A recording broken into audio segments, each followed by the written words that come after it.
Well, if you're a pet owner, you know how loving and just life-enriching they can be, and you really never want to think about your pet getting a disease, getting sick, or dying at an early age. So when your pet does get sick, what do? Well, more than likely, you turn to traditional therapies, including taking your pet to the vet. Well, our next guest says there are some things that you can do at home before your dog or your cat even gets sick that can extend their life and their good health.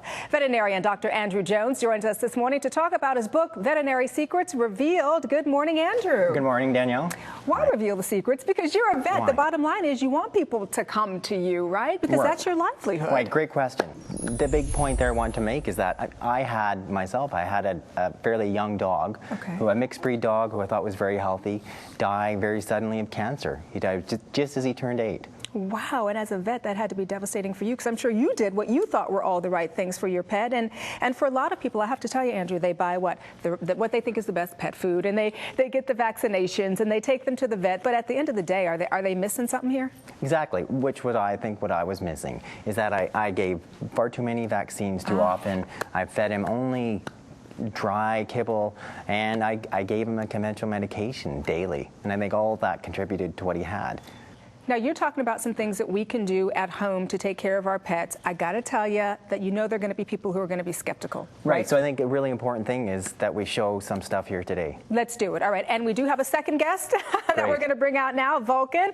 Well, come on out, Vulcan, because I think this is a great way. Hey, Vulcan. A great way for people to actually see what it is you're talking about. Come on, boy.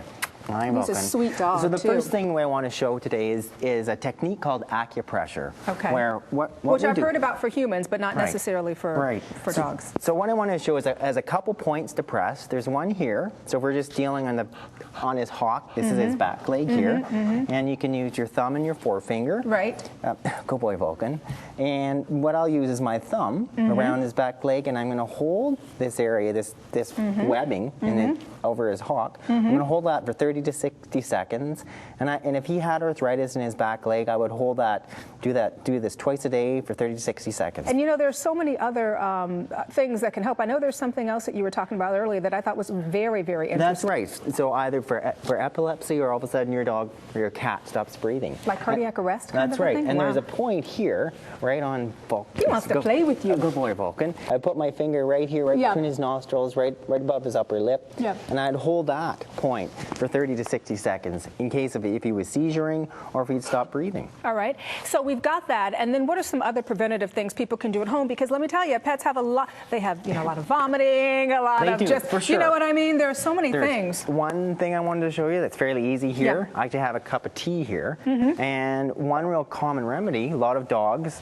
will get a thing called hot spots where their skin gets infected. Often it's from often it's from swimming. And what I would do is swimming, you said? Yeah, where their skin gets wet, it doesn't have a chance to dry up. It gets a surface infection. You could spend $300 to $500 at your veterinarian having it treated. Or else what you could do is take an aspirin, drop it here in this cup of tea that I've been drinking, this cup of black tea. A regular aspirin? That's right, a regular uncoated asprin. Drop it in a cup of strong black tea. And I would just I've got a gauze, use a damp cloth, and I would just wipe it on the affected area, so the hot spot, and I'd wipe this all over it, and I do that 3 or 4 times a day, often. And what that will do, it'll dry up the hot spot. That's what the tea does, and the aspirin acts as an anti-inflammatory. It works really well. There's the homeopathic called arsenicum, or arsenicum album, and vomiting and diarrhea, so very common in most of our dogs and our cats, works great. I give one of these little capsules. I show you them right here. I would give one of these for a cat, 2 or 3 to a dog like Vulcan. I give that 3 or 4 times a day for vomiting or diarrhea. Works really well.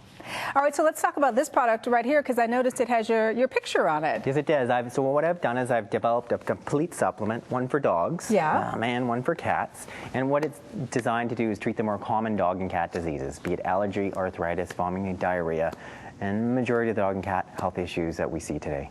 All right. Well, Andrew, thank you so much for being with us on the show this morning. Good stuff. Thank you. And the book, again, is called Veterinary Secrets Revealed. There are books, CDs, DVDs, all geared towards helping keep your pet happy and healthy. For more information about Dr. Jones and a free copy of his book, you have to visit his website. It's theonlinevet.com and then /The Balancing Act.